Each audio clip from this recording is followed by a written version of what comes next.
sekhona ngempotole namhlanje ebusuku bese Zuleni sibonga kakhulu sibingelela namhlanje eHive FM 101.5 amen.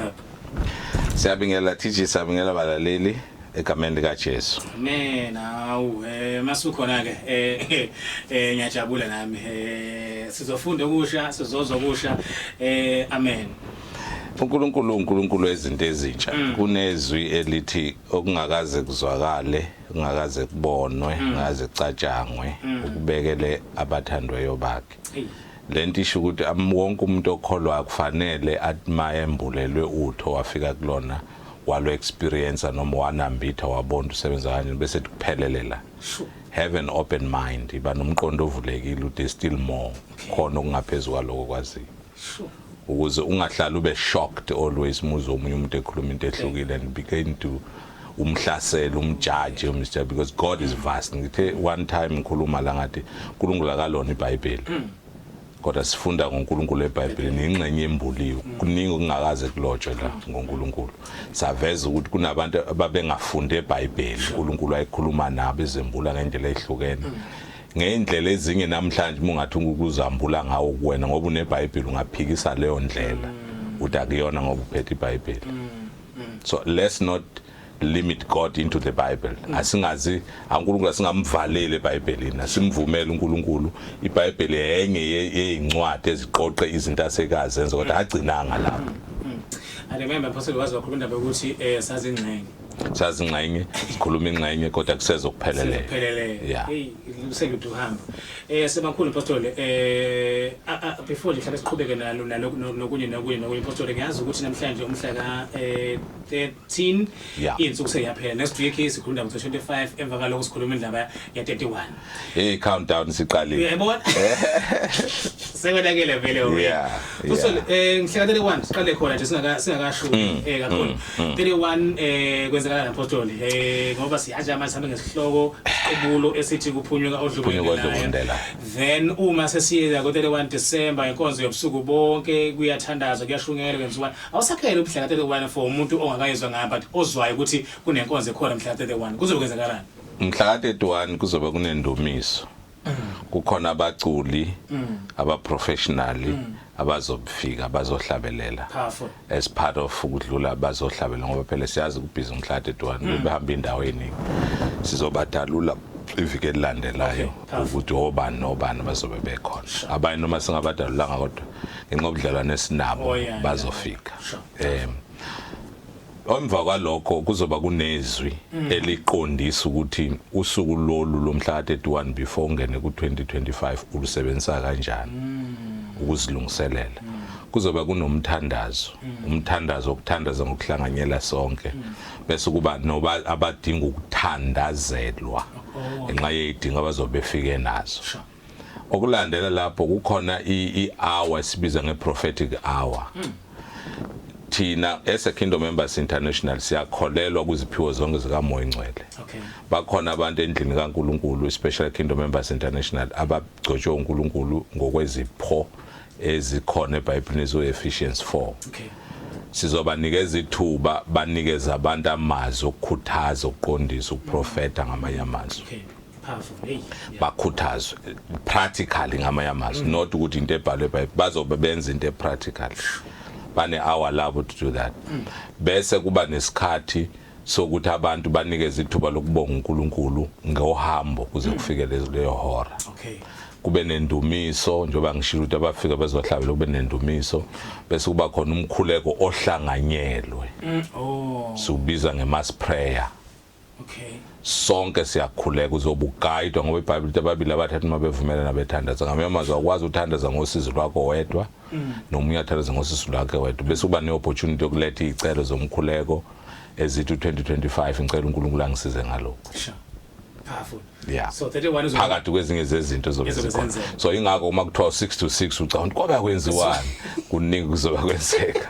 Kuze kusengempela. Kune hour lokuthile as drop yasikwazi uthatha 25 minutes 20 minutes senza i-hour yonke lento engemishini more ezinye into engazimishina. Powerful ihlakhulu yempotho ngiyabonga kakhulu sebakhulu. So ke uma sikhuluma ngokudlukulundela nakho lapho sobe sikutshela kuthiwa hey wena Dlubulu Dan now 2025 sofikile iteam nje yamhla 31 uDlubulunda powerful so kunesifundo ezobe senziwa sokuthi uDlubulunda kanjani udinga hloboni lomkhulu ekumubheka nesimo esinje okay uDlubulunda kanjani ngamanye amazwi okay mina ekhaya besikhuluma nje namhlanje siphuma kwenye inkonzo besikuyona sifike ngixoxa nomfowethu uthi unkosikazi wakhe nkosikazi umfowethu omdala onkosana nasekhaya uthi hey umfowenu nje uzofika uyeza sihleli ngaphandle uthi uyeza khona njobe ekhuluma uzomuza uthi akakhulumi kahle lento yamazinyo yomndeni imqalile so mayikhuluma mihlathi lokile ukhuluma ngendlela engeyona already ngiyazi ukuthi umndeni wakethu kwaMahlangu banenkinga yamazinyo umuntu aphathwa amazinyo umlomo wonke akaze wakhiphe wonke usethi ke mase sixoxa angazi wena bomncane wenza kanjani amazinyo akho nje usiyaphetha Dlubulunda okay ngase ngithi ke ngashesha ngayimbulelo yeah sure iqiniso lithi kunesimo somndeni osibonayo esidinga ukuthi uthatha isinqumo sokuthi angifuni bayingxenye yalento so kuDlubulundela ukwenza into ehlukile kunento enziwayo umndeni uyazi ukuthi iziphi izinto abafanele badlubulunde kusona usho njoba ngasho ngiqala ukuthuthisa le team ngathi kuneyinqumo ufana uyithathe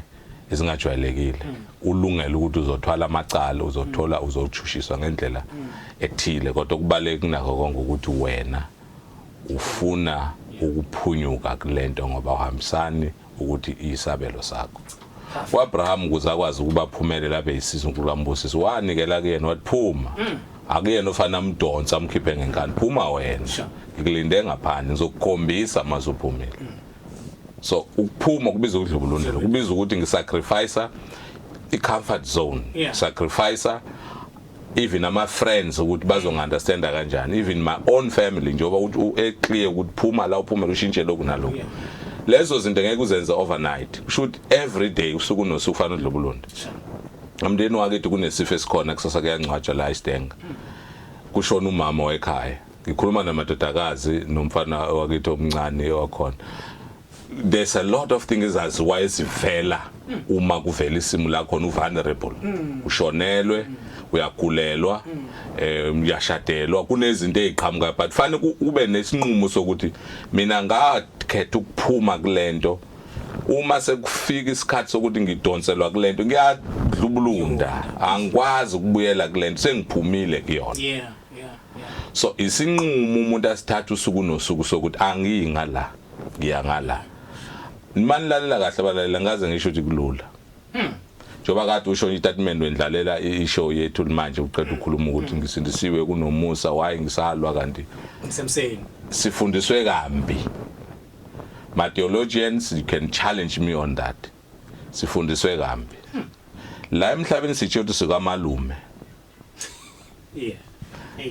ake ngibuze nje umbuzo nje o general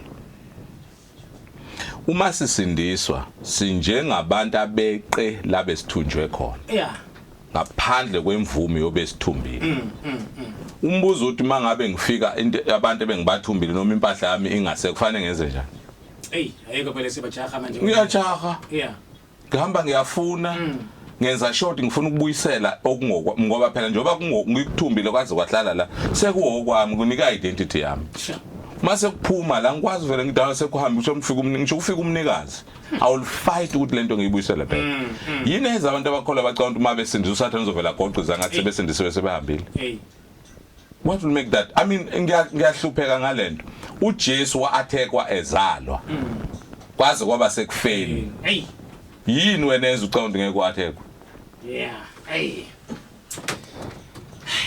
no pastor sebakhulu ngeviki edlule pastor kunento eziningi esikhulume ngazo and ngiyajabulela pastor le yokuthi if umuntu ephuma la kwishow we get feedback yezinto esikhulume ngazo yes abanye bathi kusha lokhu abanye bathi asikwazi lokhu abanye bathi hayi ngathi ukholwa ke senisiqalisa ake manje asikwazi lokho Apostoli ngase ngikhuluma nezinye nje abantu bebengibuza ngeweekend esivela kuyona bengibuza about into esakhuluma ngangeviki edlule wakhuluma Apostoli about i-fasting ne-Daniel fast wakhuluma nge-fasting kaJesu washo okuningi ke Apostoli about that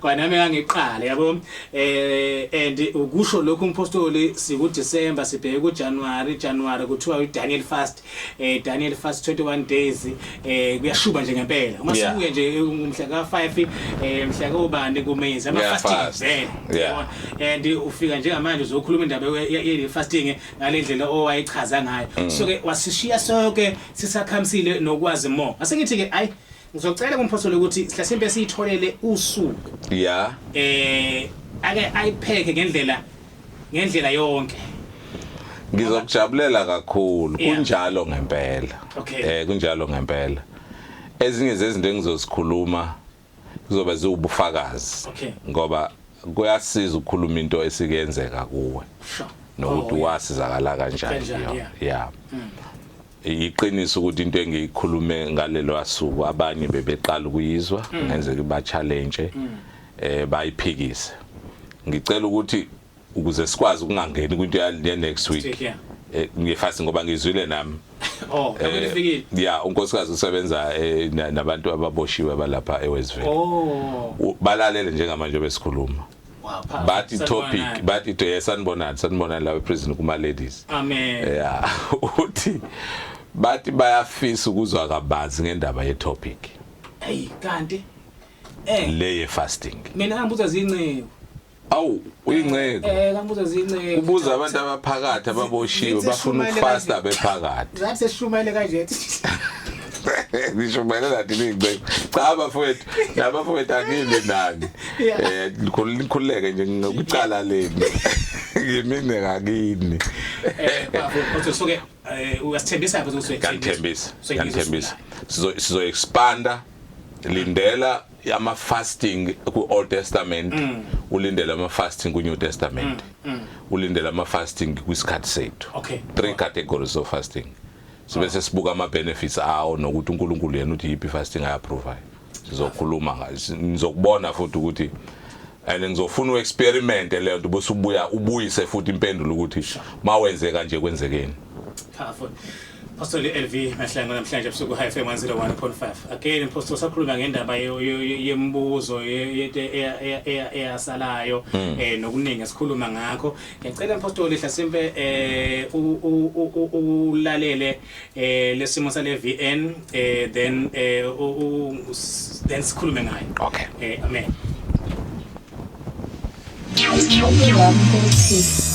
ubona ngabe ukuthi yabona icebo likaNkulunkulu ngedlele lenzeke empilweni yami futhi ubona ngani if ukuthi nawucabanga kwami noma ukwenza kwami ukuthi hayi mbonitha ngenze ngibona kanjani ukuthi uya-aligned icebo likaNkulunkulu futhi you are on the right track noma hayi sasebenza ukuthi ngicabangile ukuthi okay angenza ukuthi nokuthi ilokho nje and you remember ukuthi washo nokuthi khona nesibusiso and also that ukuthi ubona ngani you are on the right track ubona ngathi lento eyenzakala vele le eyahlelwa ukuthi akwenzeke yona noma nje ngiyadavuza nje ngiyahamba nje endleleni angazi ubona ngathi usecebeni kulento le ekumele iyenzeke noma ngichaze kahle ngodwa chaze kahle kulomhlaba wempostoli othi wadlala phansi kwagqitshwa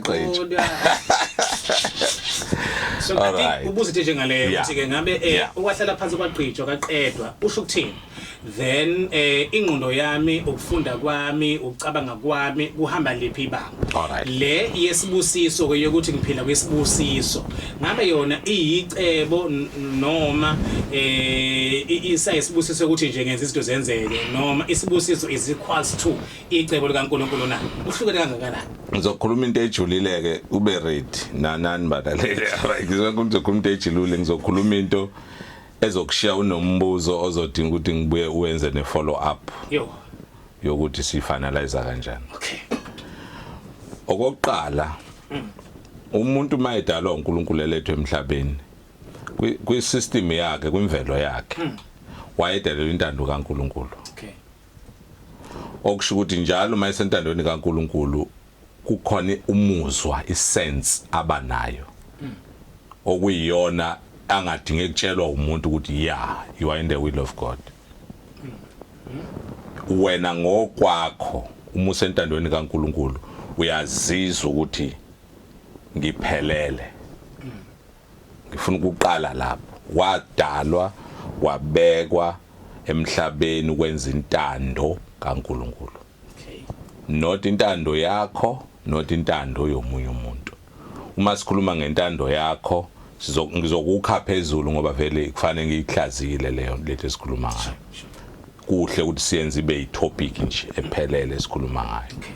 So uma kuyintando kaNkulunkulu ukuphila emhlabeni kusho ukuthi uNkulunkulu ukunikeze konke ukusiza ukuthi uphila izinsiza kuphila wonke ama resources zonke izinto ezikwenza uphila. Okokuqala kune oxygen la emhlabeni ekwenza ukuthi ungastruggleish to breathe. That is why uma ungashifta noma usuke emhlabeni ufuna ukuphila kwenye planet noma ukuphila kwenye environment you have to put something up ukuze ukusurvive kuleyo ndawo. But la emhlabeni yonke into intact. In Hebrew kusetshenziswa igama elithi shalom. Lelo gama balisebenzisa bathi peace but igama elithi liyadlula ku peace. Lichaza ukuthi yonke into is intact. Yonke into is in place. Yonke into ihlangene. Okay. Yonke into iphelele. Akushodi lutho. Umuzwa lowo. Oba nawo uzwa ngisho uduka. TG ushayela imoto. Uzwa ukuthi uyaduka. Okay. Ungatshelwa ngamuntu uyawuza umuzwa ukuthi bengiya ngala. Bengiqonda ukuthi kunento ereportayo kuwena. I get that. Yeah. Mukhuluma nomuntu kambi uthi muqeda ikhona lento udinga ukuthi ukholwe. Inature kaNkulunkulu ukuthi wena udalela ukwenza into elungileyo, into efanele, into ethandekayo, into ekwenza umqedwe ukuyenza uzizwe.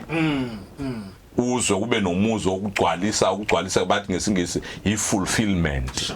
Uzwe ukuthi nelinye igama lithi contentment, uzwe ukuthi ngenelisekile. Leyo nto kuyo wonke umuntu ophilayo ekhole ngakholwa. Uma usemncane ukhula leyo sosimo semizwa yakho isuka ibizwa ukuthi i-pure. Ekutheni izwa clear. That's why ingane mala sikhona manje e-studio siufonje ngamanje. Uma ngayenzeka la e-studio kube nengane encane kanti phakathi kwethu kukhona ukungabi clean ukungabi pure kwethu. Ingane izoreporta. Izohaya izingane ikhali igule nakho.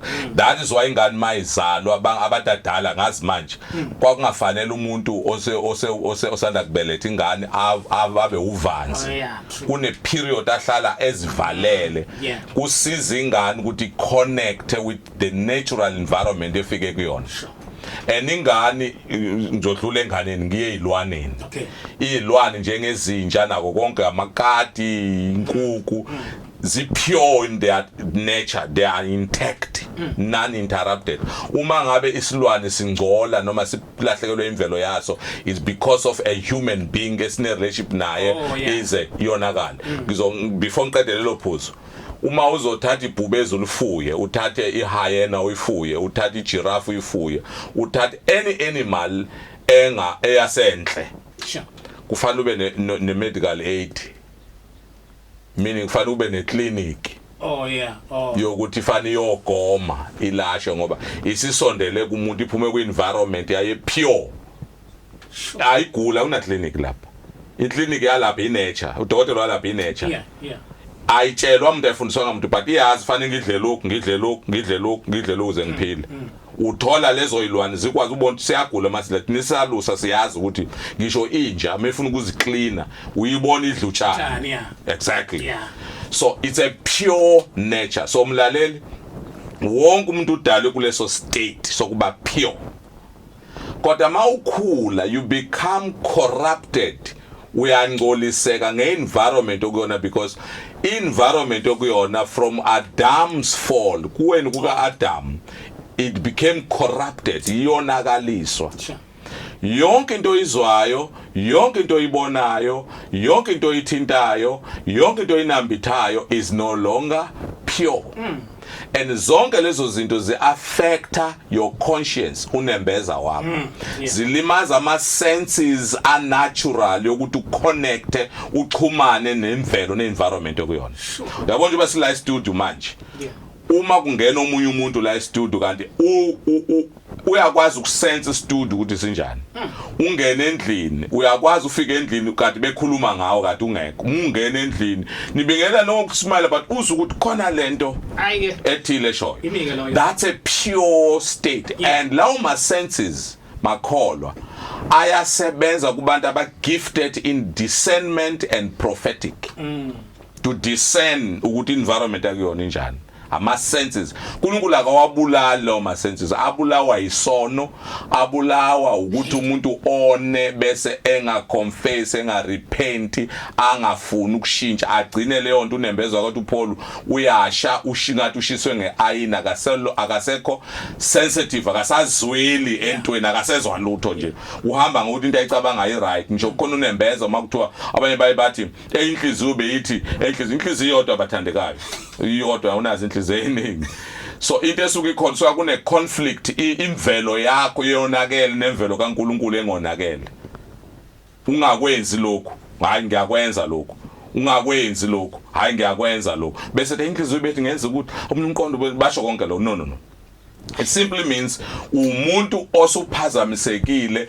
kwi-original state sokudalwa kwakho asingena unumber 2 ngazi ngani ukuthi lento engikuyo noma engicabangayo noma engenza intando kaNkuluNkulu na umuzwa wokuqala before utshela umuntu umuzwa wepeace wokuthula ngizwa ukuthula enhlizweni yami ngento engicabangayo number 2 ngizizwa ngithokoza ingathi lento siyenzekile number 3 ngizizwa nginomdlandla nginentshisekelo yokuyenza lento nokuqhubeka ngayo ngazi ukuthi lento nginomuzwa ngathi maye lento isenzekile ngizozizwa kanje uyakhuthazeka kwenza leyo nto uma ngeyona intando kaNkulunkulu kuningi ngakeda la but khathi ngesingivumela intando kaNkulunkulu mangeyona intando kaNkulunkulu uzwa ngani uzizwa uhlukana kabili uzizwa ube mningi uzizwa uyi-state of divided and confusion awusekho sure about this but lo muzwa ukuthi lento ufanele uyenze right uyancipha unciphiswa imisindo yalokhu ukuthi angiqinisekile ngikwenze noma ngakwenzi leyo volume yokuthi bekufanele ngikwenze ngizizwa ngiright iya incipha angiphinde futhi ngifuna ukwenza lento uNkulunkulu yona into ayithandayo into efanele ngiyenze nginomuzwa okhuthazeka nginomuzwa wenjabulo ngizizwa nginomdlandla uma uzowenza ngakusasa leyo nto ngisho nobuthonga bufika hayi ngoba une-anxiety ukhathazekile but excitement ukuthi hey I can't wait for tomorrow ngoba uyazizwa ukuthi uyaqhuquzeleka kodwa uma leyo nto ingehambisana nentando kaNkulunkulu ngiyenza ibe simple lento for umuntu ongazi iBhayibheli ongakholwa anybody who listen to this is how you judge ukuthi lento intando kaNkulunkulu inama verse amaningi akunika wona that's why ngilento ifuna si-expound ibe very clear kubalaleli uma ke kungeyona intando kaNkulunkulu uthi ma ucabanga ngayo uzizwa ukuthi uyashiyeka uyahlukana phakathi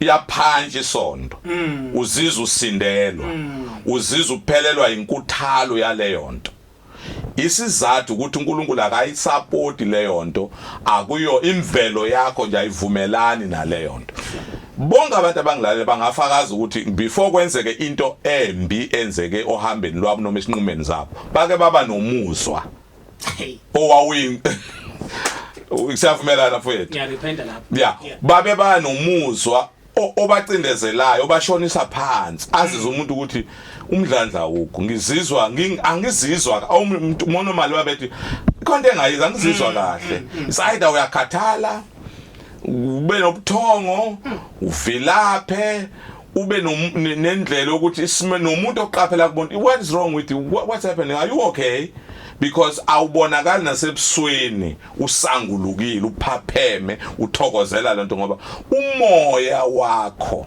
noma usathana ngenzani empilweni yakho umoya wakho will always remember isimo sawo ngokudalwa kwawo ngisho ngabudlonya bube ubeke ekhanda uthi ucima zonke inkinga zakho akadakwa umoya uyakwazi ukuthi mina ngingibani fanele ngibe njani uthola umuntu edakiwe ephokophela ekhaya ahambe ewa elala kodwa ubheke ekhaya uze umuntu edakiwe ehlabelela acula amacula nosizi noma ekhulume ngezinto eziwusizo ezimhlukumeza la isuppressor aqale manje ayikhuluma kula ekhaya akhulume ngezinto eziyiqiniso kodwa nina nithi awudakiwe kanti kudakwa kwake kumnika nje isibindi sokuthi ayize express ngoba umoya womuntu uyisibani sikaNkulunkulu awucimi ungadima nje kodwa awucimi ngoba uNkulunkulu that's how he communicate with a person. Now number 3 uma into ingeyona intando kaNkulunkulu lento ichaza ukuthi kufanele sibuke izigaba ezintathu. Isigaba sokuqala kukhona lento ngesilungu okuthiwa i-perfect will kaNkulunkulu. Kube khona kwesibili intando kaNkulunkulu epheleleyo. Isigaba sesibili kube khona i-permissive will. Intando kaNkulunkulu kodwa accommodate avumela intando yakho. Ijulile ke lento ezimbili engizishilo. Ngayithathi kancane sijulile. I-perfect will kaNkulunkulu isho ukuthi awuna choice. Isinqumo sami ngizokwenza into mina engiplane without even informing you. Kodwa ama outcome noma imiphumela yalento engiyinqumile ngawe uzoyithokozela egcineni. Kodwa imizwa ayingeni la. Ngoba izokumisleader. Intando yami ephelele isiphetho kungaqala kuzo zonke igaba but ngikufuna la. I-final position yami ngawe yile kwi-process eya noma uhambo luya kwi-perfect will ukhona i-permissive will intando yakho evumelekile engeyona intando kaNkulunkulu ngawe intando yakho usustainwe uNkulunkulu akuvumele entweni angayifuni. Mangithi julile ake sibuke lo mhlawumbe ngokwembhalo ngicela ngiye la ku Job chapter number 1 to chapter number 2 funa mlalela ifundele yona ekhaya ngesingene amavesi azodlela isikhathi i-permissive will leyo i-permissive will sibona lapha kuleli vesi sibona uSathane efika uNkulunkulu ehamba nezingilosi ezazi zo reporter uthi uNkulunkulu yini ufunani kwenze njani qhamukaphi awasechaza uSathane usethi uNkulunkulu ngibonile inceke yami uJobe nathi yep unjani umuntu engithokoza egcineni story sithi ngivumele ngimthinte lokho nalokho now wavuma uNkulunkulu ungamthinta lapha nalapha. What is that? Upermita uSathane. So uSathane mayisethatha iduty yokuhlasela uJobe he's in the permissive will. Upermitwe uNkulunkulu ukuthi ahlasele uJobe. Ungakhohle iphuzu engiqale ngalithi i-permissive will ichaza ukuthi ungakwazi ukuthi no angikwazi ukwenza lento manje ayivumele uNkulunkulu. Ngiyakhumbula mina ngisabalekela ubizo ngiyayazi lento engisho ye-permissive will kaNkulunkulu ngangimcela njalo ngithi ngicela ungiphe ithuba ngisebenze ukuze ngisize uma wami ngoba bafowethu ngibona bengakwazi ukwenza okufanele uma wami deserve this and that.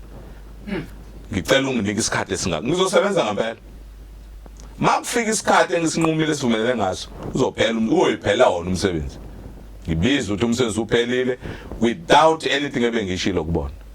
God permitted me to work to that level because azani sikhulume sibonisa sivumelana lelo gama lithi let us reason. You should put your case, convince me.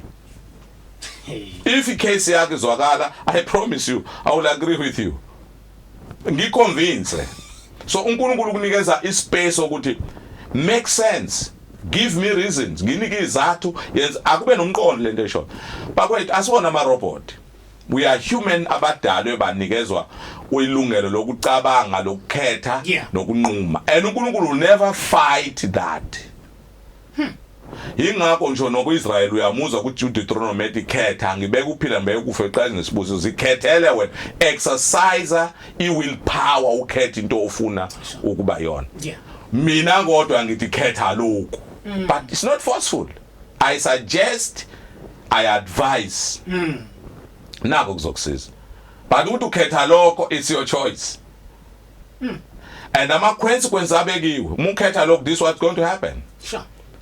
That's why abanye abantu bathi uSathane waye uNkulunkulu engambulalanga azasilenge. No, wena bunelungelo ukuthi angikwazi ukuthatha lento isho uSathane. Sure. Let me wait on God. Let me ask God. I know where the relationship is coming back. Lento isho ngiyayi. So we can't blame God on our choices. So permissive will inama consequences. Kodwa uNkulunkulu aka withdraw intando yakhe epheleleyo ngawe. Nkosi yami ngizoyikhuluma mhla ka 31 lento. Ngiyayifuna isession okhuluma ngale permissive will. Kule session engizoba ama session engizoba nginawo. Because permissive will isho ukuthi masikakhuluma ngawo insizwa yake TG ushada. God can allow you, not stop you to choose your own. But he has his own angakhethelanga futhi. Ngiyazi ke kuxaba amakhanda akhe. Ngithi uNkulunkulu ungazikhethela ukuthi ngithanda nansi intokazi kodwa engeyona intando kaNkulunkulu epheleleyo ngawe. And you still agree lokho. Ongeka kustop. So permissive stage. Kuvumelekile. Ukhethe ayibo kahle kanti unikeleni ukuthi uyikhethele. Mayikhethe uchaza uthini? Ngoba ubekile ukuthi khetha mina ngibeka lokhu nalokhu phambi kwakho uyikhethela kulokho. Khetha ko khethayo. Ukhetha kambi he can't stop you ngoba unike wena ukuthi ukhethe. So I mean Jesus ngiyafisa ukukhuluma ngayo leyo ngoba le ichaza ukuthi you can choose namhlanje into wrong kodwa ingayi defeat icebo likaNkulunkulu eliyintando yakhe ngawe epheleleyo. Bese usafarisha ama consequences of your choice. Egcineni kuzogcina uNkulunkulu. Into engakutshela yona ukuthi ama consequences they are pricey. Yeah, meaning your own choices. Intando yakho nokuthanda nokuyikhethela kwakho kuyabiza. Sure. Buza uJobe. Buza uJona mungangizwa. Buza uJona. uJona wakhetha ukugibela umkhumbi oya kwi-destination wamvimba yini uNkulunkulu kwi-process okhetha umvimba uyena wakhipha imali yakhe uNkulunkulu angalahlekisa imali yakhe yangabikho uma kuyinamhlanje ikhadi liblock. No, he never did that. Wakhokhela i-transport eya ku-destination of his choice kodwa i-perfect likaNkulunkulu ithini fana ayeni wahamba wagibela umkhumbi ngena phakathi uthi wahlala wahamba. Intando kaNkulunkulu yona yagcina egcineni ama consequences of his choice are cost everything and everybody wonke umuntu wayekanye naye. At the end of the day wagcina kuphi uJona wagcina kwi perfect will kaNkulunkulu. So la ekutheni kuphi ngibona ngani you are fight kune battle between intando yakho nentando kaNkulunkulu. Okugcina uNkulunkulu akuvumele ukuze ukwenze lokhu wena okhetha ukwenza kodwa abeke ukuthi i-disclaimer isifundo. So ukuthi lokho okhethile uzobona egcina into awufanele uvumelane nami. nguDavid uthi mayichaza ngifuna uthi uDavid ngizofundisa abahlubukayo. Ngizofundisa abaphambana nawo. Ukusho lokho esefundile. uNkulunkulu bathandekayo unendlela eziningi angenze isibonelo sokugcina ngenxa isikhathi. Niyayazi le ndoda le yathenjisa imali. Abafundi beBhayibheli mangikhuluma la nikade kahle angizange ngizokhotha amavesi la ngikhuluma the scriptures and you should know mangikhotha umuntu ngikhotha incwadi fana wazi ukuthi kuphi if you are a believer. kunendoda lekuthiwa yathengwa ngemali ukuthi uyoqalekisa uIsrael. uNkulunkulu wayitshela ebusuku ukufika abantu yathi obani laba bala. Wathi awabachaza wathi hayi ke kulungile ngoba phela usuvumelene nabahamba kodwa uzokwenza into engizoyisho. Ngeke ubaqalekise laba bantu. Wahamba permissive will. Wahamba but perfect will took place masefika lapha. Yo. Mayathi uyaqalekisa uyabusisa. So intando kaNkulunkulu bathandeka ngeke uyehlule but inama consequences. Intando yakho inama consequences kunama delay kunokubambezeleka abanye baba nezifo abanye kufa izinto abanye uyofika intando kaNkulunkulu enjoy for a short time ngoba egcineni intando kaNkulunkulu will prevail. Many are the plans in a man's heart but God's purpose shall prevail. Sure, yeah. Umuntu namacebo namaplan inhlizweni yakhe intando kaNkulunkulu izophumela egcineni. Abanye iphumela sekukubi. Ingakho ke ngithi don't fight the wisdom engikunika yona. Ungalwi nentando kaNkulunkulu. Once wazisa ulahlekelwa ukuthula, ulahlekelwa ubuwena, lento ikwenza ube womunye umuntu. Akufanele uqhubeke nawo. Stop, wait. Buza uNkulunkulu sinika isikhathi ukuze uzothole a green light. Last statement engithi controversially. This is a deep stuff. Yonke intando kaNkulunkulu iyahlaselwa uSathane. Engeyona intando kaNkulunkulu ayihlasela uSathane uyasponsorisha. Oh. USathane anginanga uJobe uza kube nemali yokhokha. Oh yeah. Yeah. Uma kuyintando kaNkulunkulu uSathane uyakulwisa. Makuyintando yakhe akakulwisi. Makuyintando yakhe akakulwisi. Okay? Noma kuyintando yabantu ngoba angenanga lapho ngabomu. Intando yabantu. uNkulunkulu akayilwisi. Uyabona once kwathiwa intando yabantu, wokwazi uSathane uphakathi. Usebenzisa isystem of the time. Majority wins. Ukuthi baningi akuchaza ukuthi uyiqinise. Siphila kuyo yeah. Siphila kuyona ama seasons ama dispensation esiphila kuyo. Kufanele sa understand bengikhuluma nebandla ngolwesithathu. Kufanele sa understand we should relate and understand what's going on in the world. Because makungenja sothana izinto ezingeke ishintshe. Because dispensation this is the dispensation of that. Yeah. Abantu abaningi babhizi bakhulekela ukuthi sibe kwenzeke lokho ezolalela ngeke kwenzeke lokho uthandazela. You need to understand ukuthi uphila kusiphi isikhathi. Any era esifana sibekona fanele si define in terms of politically system and dispensation abekhona. Ukuze amakholwa abengikhuluma ngithi you can't live in isolation. You have to know what's happening in the world and what is your position, what's your response ezweni ophila kulona. Njengabanye abaphila kwisikhathi sabo kwenza into ekhona bazi ngokwembulelo ukuthi ba responda kanjani babe relevant ngathi imayibanda lingayazi leyo ngeke libe relevant. Sure. We are just living in our own world and we will never be effective because according to the Bible, according to Israel, we have dual citizenship. Siza khamisa la emhlabeni siza khamisa ezulwini. Kunezinto umbuso wakithi ongamelene nazo zasemhlabeni. Sure. Sikhuluma ngelinye ilanga le ngiyafuna ukuyikhuluma la emoyeni ngoba abafundi leko kufanele sikhulume. Balaleli intando kaNkulunkulu iclear. Yeah. Ikunika ukuthula. Ikunika amandla ukuthi uyifeze leyo nto. Iyaguide. Kuba nama challenges and you overcome all of them. But now unentando yakukhetha ukuthi no. Mawuthi no kunama consequences of safarisha wona. Uma kuyintando kaNkulunkulu into oyenzayo iyahlaselwa banzima. Also on that nje hlathi bangcela sivela ngalokho baba ukuthi ke khona igama esisebenzisayo sokusingamakhono nabantu nje in general. Lele ukuthi ngiphila kwesibusiso. Yini isibusiso? Ngiyalapho ke baba. Yini lento ukuthi ngiphila kwesibusisiwe ngibusisiwe I'm blessed I'm favored lo magama lawo I'm clothed by grace angazi ongamagama lawo ashiwoyo yini ngalesibusiso sikuphi nami noNkulunkulu nokwenzeka kwezinto zami zonke. All right, it's simple lento ofana naso ikhulume ngesikhathi sayo. Kukhona ipromise yokuthi you are blessed. Sure. Bese ba nama condition.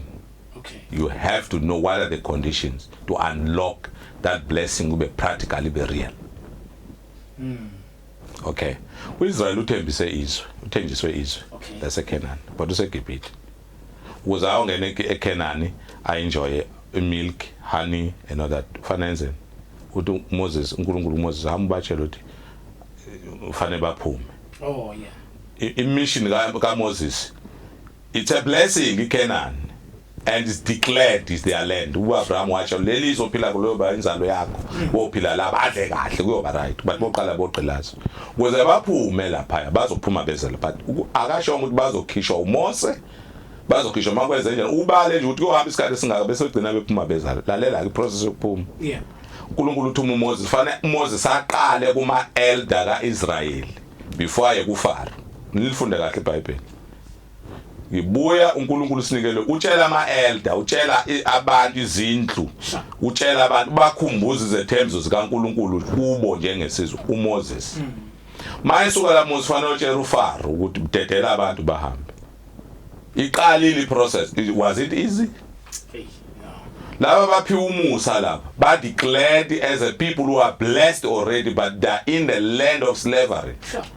Angikwazi ukusonga izandla bazobuseka la sikhona. The simple thing that is supposed to do ukuthi bakholwe izwi lika Moses. Babe active ezwini lisho uMoses. Njoba kuthiwa lungisani lokhu hlabani uwundlu nenze lokhu nalokhu kufanele bakwenze umuntu ongakwenzi lokho ngeke abe ingxenye yaleso sibusise siphenjisiwe. Makholwa don't fool yourself. Ukuthi uthenjisiwe does not guarantee possession. Kunabantu abafele endaweni wrong bethenjiswa indawo right because they thought everything is on God. You have your part to play. Kunento efanele wena kunento efanele uNkulunkulu. uNkulunkulu sekwenzile okwakhe okusele kungakwena. Incwadi yamaHebheru ikhuluma ngathi chapter 1 chapter 2 ikhuluma ngendaba ukuthi sashingezwe ezinje ngapha balizwa izwi kodwa izwa balizwa bahlanganisana nokukholwa ngalo kali basebenzela. So what do you say about that? Uma uthi you are blessed but do you believe that? Yini enye into efanele yenze ngaphezulu kokukholwa ngoba iBhayibheli ngakukholwa ngaphandle kwemisebenzi kufeli. Which means kukhona iaction of khona isinyathelo ofanele usithathe ukuze uactivate izinto ebuse. Ngingakhuluma kabanzi abantu bangacuba umusa nomthetho kaNkulunkulu. Umusa u-erase umthetho kaNkulunkulu. I know I'm challenging many people when it comes to that. We need to understand ukuthi umusa usho ukuthini. Umusa does not cancel the laws of God. Igama lithi law ilona esilimisa lapha ukuthi kusho ukuthini. You know umuntu oqelazwe kathina athi ngixoxela unkosikazi ngithi mina ngikusebenze ngesikhathi amabhunu esibiza ngodikolosha uthi basi athi yo mama kawena nahlangana nomfene hamba theza nkuni nazala wena nayi umuntu wena dokolosha. Ngithi namhlanje mangakhuluma nawe ozalwe kwi-era ongayazi leyo nto ngikhuluma inganekwane. Ngiyayazi pain yapretend. Now you need to understand that ukuthi kukimini ukuthi how do I deliver myself as a part of God or political freedom, but I need to deliver myself from living in the slavery mentality. uIsrael mayiphuma eGibhithe kwakufanele kube ukuthi uphumile physically but mentality needs to change. Yeah. So usho ukuthini mawuthi wena you are blessed angivale kanje. Let's show us the fruit of your blessing. Just khombisa nje nazi izithelo zokutsindiswa zokubusa kwami ngoba ngibusisiwe coming in and out. Okay. Yeah. Tomorrow you are called for an interview. Ngifika lapho ungaqashqa omunye. That's a blessing according to you. Usebenze with all qualification but usebenza umsebenzi ongona we-qualification yakho uhola below. Is that a blessing? Aweka amakhola phela kuleso state? Many. Yeah.